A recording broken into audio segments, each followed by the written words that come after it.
সনাতন আর সুকুমার বাইনের দল যখন দুর্দান্ত গতিতে এগিয়ে যায় সামনের দিকে, তখন বুড়িগঙ্গার দুই তীরে চলে লাখো দর্শকের করতালি আর টান টান উত্তেজনা।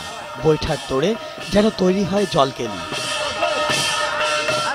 বাঙালির হাজার বছরের ঐতিহ্য এমন নৌকাবাইচ দেখতে দূর দূরান্ত থেকে আসে সাধারণ মানুষ।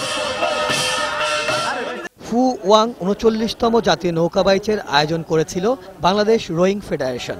অনুষ্ঠানে উপস্থিত থেকে রোয়িং ফেডারেশনকে অনুশীলনের জায়গা দেওয়ার ঘোষণা দেন যুব ও ক্রীড়া প্রতিমন্ত্রী।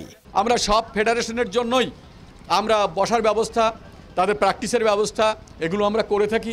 আমাদের মন্ত্রণালয়ের পক্ষের থেকে উৎসাহ দেওয়া, এটাই তো আমাদের কাজ। সুতরাং আপনাদের জন্য আমরা করব।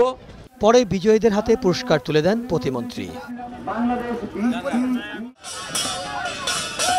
ইট কাঠ কংক্রিটের নগরে এমন প্রাণের নৌকাবাইচ হোক প্রতি বছর, এমন প্রত্যাশা এখানকার সাধারণ মানুষের। মিরাজ মিজু, আর ই ব্যাটালিয়ন জেটি, পোস্তগোলা।